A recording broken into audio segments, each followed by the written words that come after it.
10वीं जमात की अंग्रेज़ी की पोयम, पहली पोयम 1.1 ये पढ़ने जा रहे हैं। Now we are going to learn a 10 standard poems. First poem of 10 standard, teenager prayers. ये जो नज़म है ये एक पोइटेस के ज़रिए लिखी गई है जिसका नाम जे मोर्स है। इस पोयम का मैं आपको लुब्बे लुबाब एक थीम समझा देता हूँ। In this poem is expressing his thoughts about the decisions. यानी ये पोयम जो है क्यों लिखी गई है कि टीन एज जो होती है 13 से 19 के दरमियान होती है, और इसमें बच्चा किस तरीके से अपने डिसीज़न लेता है और किस तरह से उसको डिसीज़न लेना चाहिए इसमें ये दिखाया गया है। अक्सर टीनेजर जो है कुछ गलत डिसीज़न लेते हुए, जो शायरा है, पोइटेस है जे मोर्स, उन्होंने समझाया है कि इन टीनेजर्स को किस तरीके से हमें सही डिसीज़न लेना चाहिए और सही डिसीज़न लेकर हमें कामयाबी हासिल होगी। अगर हमसे किसी तरीके से गलत डिसीज़न लिया जाता है या हम गलत रास्ते पर चले जाते हैं तो उसका खामियाजा, उसका नुकसान हमें भुगतना पड़ेगा। और ये टीनेज जो होती है एक शुरुआत होती है, एक नौजवानी की तरफ शुरुआत होती है। ये तो इस एज में हमारा जो जहन होता है ये पुख्ता नहीं होता है, ये मुकम्मल नहीं होता है।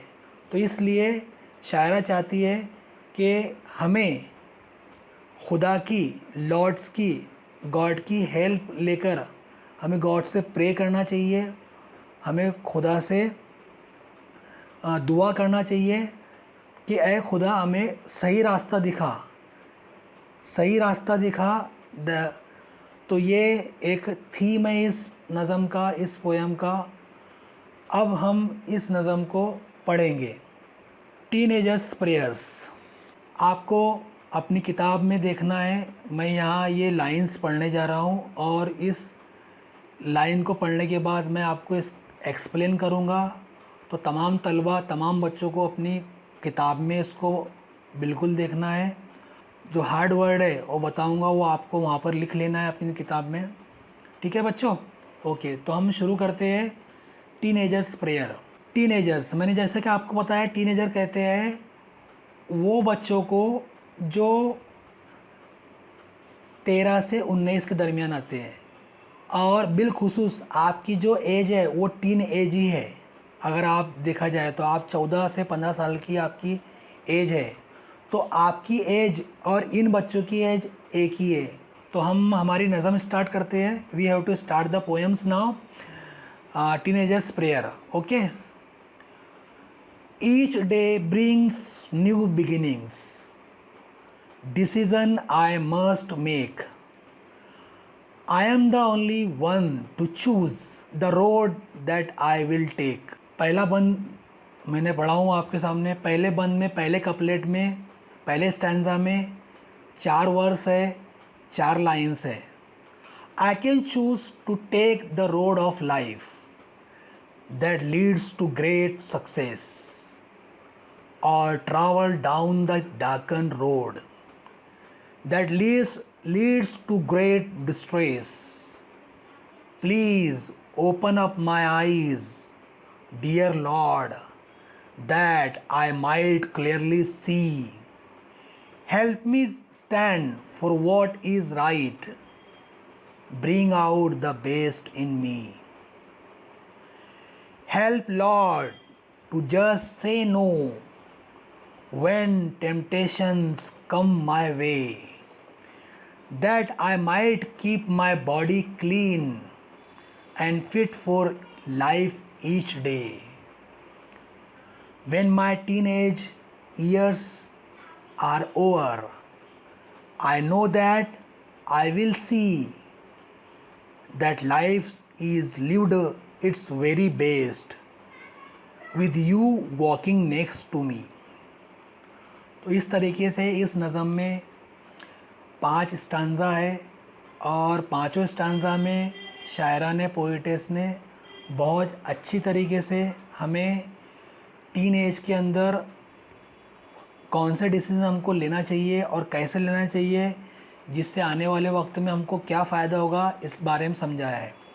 पहले हम पहला स्टैंजा देखेंगे, उसको मैं एक्सप्लेन करूँगा आपके सामने। Each day brings new beginnings, decision I must make. तो बच्चों देखो यहाँ पर क्या बता रहे हैं शायरा कि हर दिन की शुरुआत हमें नई करना है, यानी हर दिन जो शुरुआत होती है हमें नए से शुरुआत करना है, यानी every day we have to think about new things, है ना, we have to think about new things. हमें हर दिन शुरुआत नई करना है और हर दिन हमारे लिए जो होता है वो नई शुरुआत लाता है ना। हर दिन हमारे लिए जो दिन होता है वो नई शुरुआत लेकर आता है, तो हमें उसको एक अच्छे ढंग से करना चाहिए। और डिसीज़न आई मस्ट मेक, और उसी तरह हमें एक नई शुरुआत के साथ हमें एक नया डिसीज़न लेना है ना, हमें एक नया डिसीज़न लेना है। Each day brings new beginnings along with it, so at the beginning each of the day I make my decision own. हमें we have to make own decision, हमें दूसरों के डिसीज़न पे काम नहीं करना है, हमें हमारा खुद का डिसीज़न लेना है ताकि वो डिसीज़न से हमें फ़ायदा हो सके, ना कि हम दूसरों के डिसीज़न से हमें काम करना है। सो शायरा यहाँ पर कह रही है कि you decision I must make, decision हमें खुद लेना है, ना कि हमें दूसरों के डिसीज़न पर मुनस्सर होना है, दूसरों से हमें डिसीज़न लेना है। I am the only one to choose the road that I will take. और इसी तरह शायरा कह रही है कि आपको डिसीज़न लेने के लिए बहुत सारे मुख्तलिफ रास्ते हैं, आपके पास बहुत सारे मुख्तलिफ रास्ते हैं, पर आपको एक सही रास्ता चुनना है, एक right path. You have to choose the right path, you don't distract to your path. आपको अपने सही रास्ते पर जाना है, सही रास्ते को आपको चुनना है, और उस रास्ते को चुनते हुए अपनी जो जिम्मेदारी है, रिस्पॉन्सिबिलिटी है, उसको निभाना है। तो you have to take a right path, सही रास्ता आपको लेना है और सही रास्ते पर आपको चलना है, आपको जाना है। फर्स्ट स्टैंजा में डिसीज़न आई मस्ट मेक। तो देखो बच्चों, जैसे कि हम जानते हैं बहुत ज़्यादा खूबसूरत और हसीन बनाने के लिए शायर जो होता है, पोइट जो होता है, वो अपनी नज़म में फिगर ऑफ स्पीच डालता है ना। तो इस नज़म में फिगर ऑफ स्पीच डाली गई है ना। तो इस नज़म की फिगर ऑफ स्पीच हम देखेंगे। सबसे पहले पहला ही जो लाइन है, पहले जो वर्स है, उसी में पहली फिगर ऑफ स्पीच दी है, डिसीज़न आई मस्ट मेक। ये आपको यहाँ पर लाइन दिखाई देगी, डिसीज़न आई मस्ट मेक। इस लाइन में, इस वर्स में इन्वर्जन ये फिगर ऑफ स्पीच का इस्तेमाल किया गया है। अब इन्वर्जन कहते हैं, है ना, किसी चीज़ को उल्टा बताना, सेंटेंस की जो तरतीब होती है उसको उल्टा बताना, मतलब सब्जेक्ट वर्ब ऑब्जेक्ट को आगे पीछे करके बताना। तो जैसे यहाँ पर देखो दिया है, डिसीज़न दिया है, डिसीज़न आई मस्ट मेक, होना ऐसा चाहिए था कि I must make decision, I must make decision.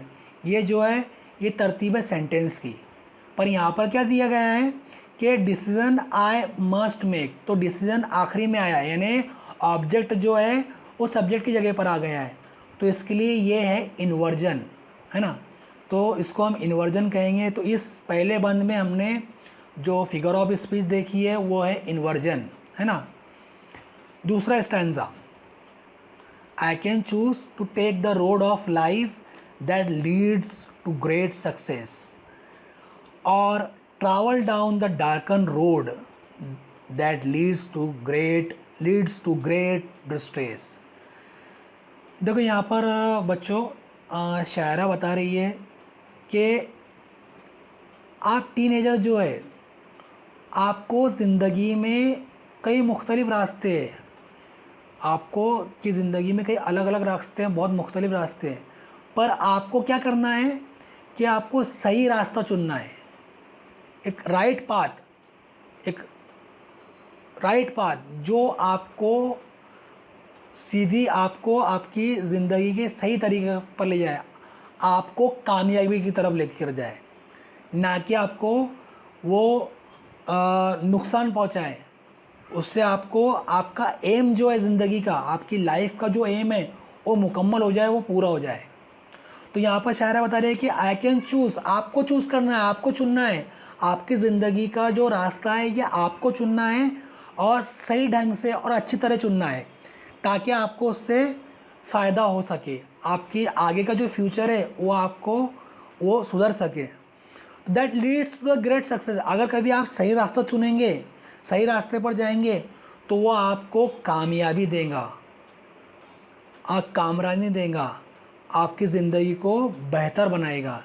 और उसी तरह अगर कभी आप our travel down to darken road, अब देखो यहाँ पर डार्कन वर्ड आया हुआ है। डार्कन का मतलब होता है, लफ्ज़ी मायने जो है वो है तारीख, अंधेरे के। पर हम यहाँ पर डार्कन के मीनिंग जो दिया हुआ है, here it is the refer to the evil यानी बुरा यानी ख़राब। तो यहाँ पर शायर बता रहा है कि अगर आप ख़राब रास्ते पर यानी बुरे रास्ते पर आप चलेंगे या जाएंगे, तो that leads to the great distress, leads यानी ले जाना, तो वह आपको हमेशा मुसीबत, रंज, गम की तरफ ले जाएगा।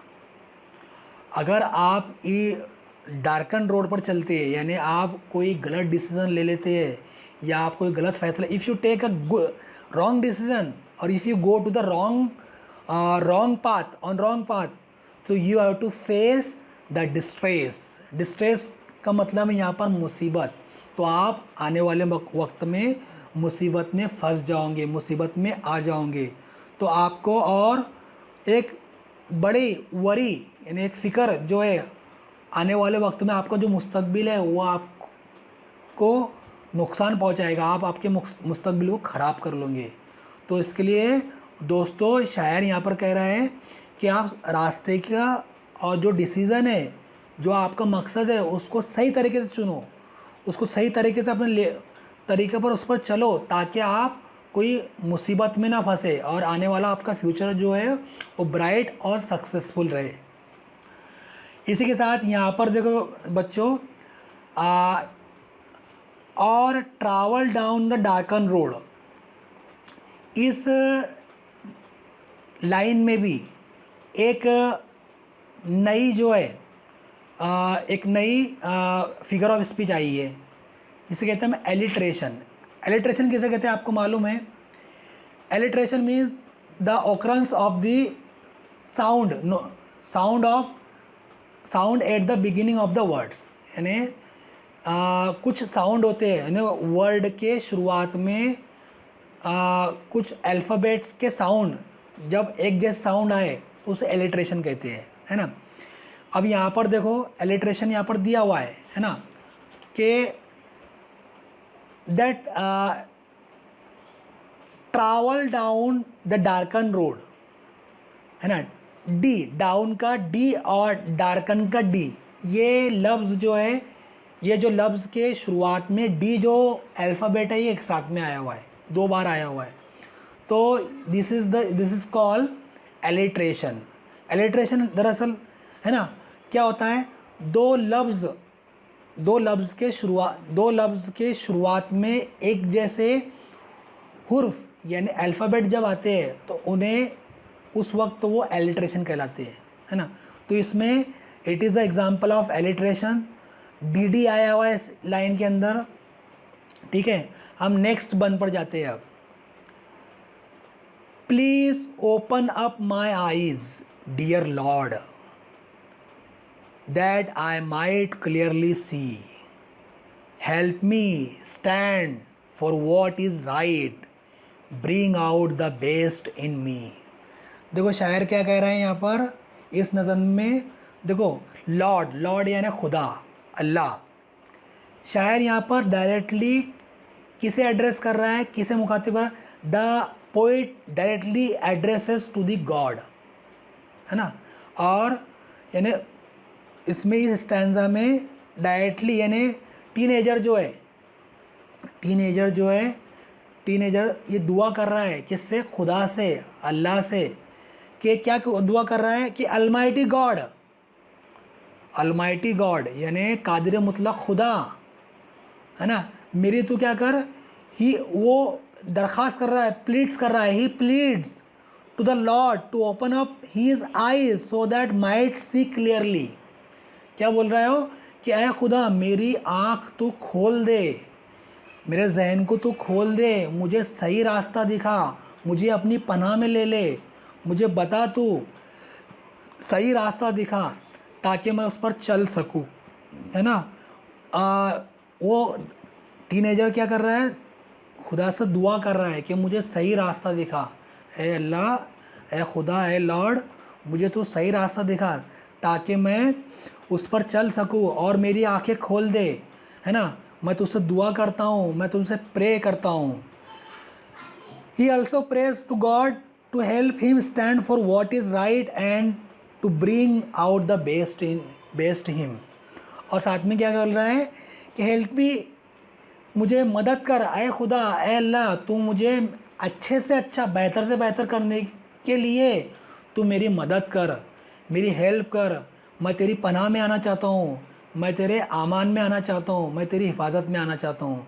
मैं बहुत छोटा हूँ, मेरे पास इतना जहन नहीं है कि मैं अपने डिसीज़न खुद से ले सकूँ, तो तू मेरी मदद कर, तू मेरी हेल्प कर, हेल्प मी गॉड। ओके, अब इस नज़म में वापस एक फिगर ऑफ स्पीच आई हुई है जो कि इस नज़म की अहम फिगर ऑफ स्पीच है, जिसे हम एपोस्ट्रॉफी कहते हैं। एपोस्ट्रॉफी उस फिगर ऑफ स्पीच को कहते हैं जिसमें शायर या शायरा किसी गैर मुरई चीज़ जो दिखाई नहीं देती है उसे मुखातिब करते हैं, या ऐसी चीज़ जो हमें दिखाई नहीं देती है या जो हमारे पास अभी नहीं है, जिसे हम थर्ड पर्सन कहते हैं, है ना। कोई चीज़, कोई शख्स या फिर खुदा, उसे अगर शायर मुखातिब करता है, जो हमारे पास नहीं, उससे एड्रेस कर रहा है, उसको मुखातिब कर रहा है, तो ऐसे वक्त में अगर ऐसा इस्तेमाल करता है, ये चीज़ का इस्तेमाल करता है, इस फिगर ऑफ स्पीच का इस्तेमाल करता है, उसे एपोस्ट्रॉफी कहते हैं।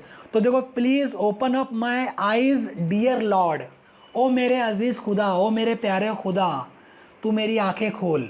तो इसमें शायर जो है यानी जो है और टीनेजर जो है वो किसको मुखातिब कर रहे हैं, खुदा को। तो इसलिए यहाँ पर इस नज़म के अंदर कौन सी फिगर ऑफ स्पीच आई हुई है, एपोस्ट्रॉफी। इस नज़म के अंदर एपोस्ट्रॉफी ये फिगर ऑफ स्पीच आई हुई है। तो यह आपको ध्यान रखना है, आपको अंडरलाइन कर लेना है ना। Please open up my eyes dear Lord, ये फिगर ऑफ स्पीच एपोस्ट्रॉफी है, इसको आपको ध्यान रखना है, क्योंकि यहाँ पर खुदा को मुखातिब किया गया है। टीनेजर जो है वो खुदा को मुखातिब कर रहे हैं, उनसे दुआ कर रहे हैं, है ना।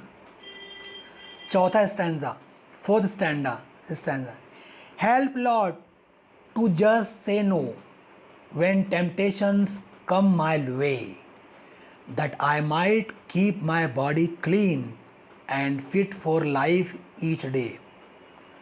देखो, अब शायर यहाँ पर फिर बता रहे हैं, यानी यहाँ पर टीनेजर्स कह रहा है कि अल्लाह, फिर मेरी स्पीकर जो है इसमें टीनेजर है, तो वो कह रहा है कि वो वापस खुदा की पनाह मांग रहा है ना। Speaker goes on the seek God's help enable to say no. क्यों मांग रहा है, यहाँ पर स्पीकर वापस खुदा की मदद मांग रहा है, अल्लाह की मदद मांग रहा है। क्यों मांग रहा है कि टेम्पटेशन, देखो टेम्पटेशन एक नया लफ्ज़ है बच्चों। टेम्पटेशन की लफ्ज़ी मायने जो होते हैं वो तरगीब देना, किसी को कोई काम करने के लिए उभारना, हिर्स करना, यानी तरगीब देना, है ना। और तरगीब भी कैसा है, कोई बुरा काम करने के लिए उकसाना, इसके लफ्ज़ी मायने है कोई बुरा काम करने के लिए उकसाना। यहाँ पर दिया है a strong wish to do something bad और रॉन्ग, यानी एक बुरे काम करने की ख्वाहिश करना। तो यहाँ पर शायर क्या बोल रहा है, अय अल्लाह, अय खुदा, तू मुझे ऐसा ऐसी हिम्मत दे, ऐसा ऐसी हिम्मत दे, ऐसा मजबूती दे मेरे अंदर कि मेरे अंदर कोई टेम्पटेशन अगर आ जाए, कोई बुरा करने की चाहत मुझे हो, मेरे रास्ते से सही रास्ते से भटकने के लिए कोई चाहत हो, तो वो मुझसे मैं उससे बच सकूँ। दरअसल टेम्पटेशन जो होता है, ये जो शैतान होता है, शैतान हम देखते हैं ना, वो हमें बुरा काम करने के लिए उकसाता है ना, हमको अच्छे काम करने नहीं देता है। हम जानते हैं कि शैतान जो होते हैं वो हर जगह मौजूद है। वो हमें प्रेयर करने से रोकता है, वो हमें अच्छे काम करने से रोकता है ना, क्योंकि वो हमें हमारे अंदर वो खुदा से हमें दूर करने की कोशिश करता है ना, और अपने जैसा बनाने की कोशिश करता है। तो यहाँ पर शायर कह रहा है, यहाँ पर शायर बता रहे हैं कि टीनेजर्स, स्पीकर जो है वो कह रहे हैं, वो बता रहा है कि ऐ खुदा, तू मुझे इस टेम्पटेशन से बचा, इस शैतानी जो ताकत है उससे बचा, मुझे कोई बुरा करने से रोक, ताकि मैं बुरा करने से बचूं, और मुझे तेरी पनाह में ले ले, मुझे तेरी हिफाजत में ले ले, ताकि मैं इससे बच सकूं। And that I might keep my body clean and fit for the life each day, और मैं अपनी जो है, मुझे अपनी दुआ दे, अपने ऊपर दुआओं की बौछार कर, ताकि मैं पूरा दिन इस टेम्पटेशन से बच सकूँ और अपने आप को क्लीन और साफ़ सुथरा रख सकूँ। यानी ऐ अल्लाह, तू मुझे हिम्मत दे, ताकत दे, तू मुझे इस टेम्पटेशन से बचा, मुझे दूर रख, ताकि मैं अपने आप को बचा सकूँ, अपने आप को ठीक रख सकूँ और अपने आप को तंदुरुस्त रख सकूँ। ऐसी हिम्मत, ऐसी ताकत तू अल्लाह मुझे दे। लास्ट स्टैंजा देखेंगे हम। When my teenage years are over, I know that I will see that life is lived its very best with you walking next to me।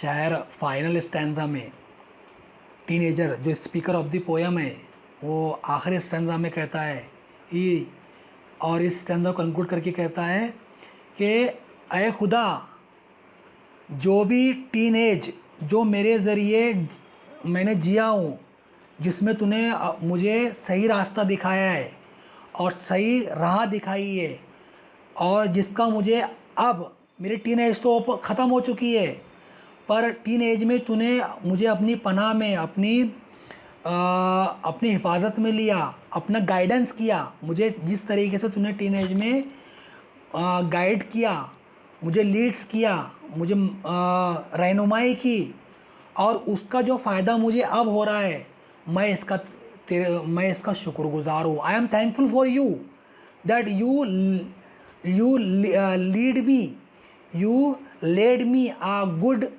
Teenage life. I thankful to you that you, God Almighty, you showed me a right path, that is why I have become a good man, जिससे मैं एक अच्छा आदमी बन गया हूँ। ऐ अल्लाह, तूने मुझे जो सही रास्ता दिखाया उसके लिए मैं तेरा शुक्रगुजार हूँ। जो तुमने मुझे रहनुमाई की मेरे टीनेज में, मैं इसका शुक्रगुजार हूँ। मैं बहुत तमद्दुन हूँ। मैं ये चाहता हूँ कि आने वाले वक्त में मुझे और तू सही रास्ता दिखा, है ना। श्योरली, और यकीन है मुझे कि ऐ अल्लाह, तू मुझे आने वाले वक्त में सही रास्ता दिखाएगा और तू हमेशा मेरे साथ चलेगा।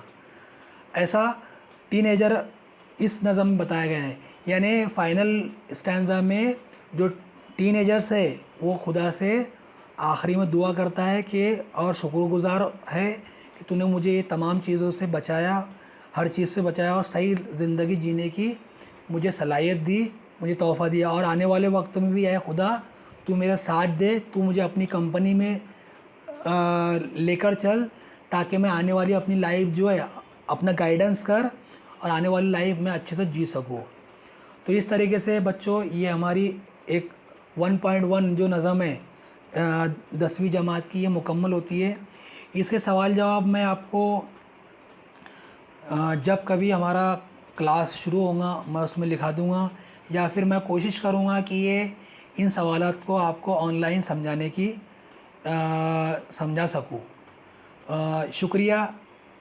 सभी बच्चों से दरख्वास्त है कि अपने PVM यूट्यूब चैनल पर जाकर जल्द से जल्द इस नज़म को देखें और तमाम दूसरे बच्चों को भी आगाह करें, बताएं कि ये नज़र के हमारे PVM चैनल जो है PVM चैनल वो शुरू हो चुका है।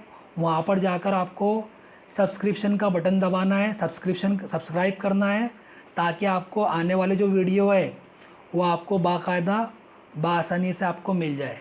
शुक्रिया।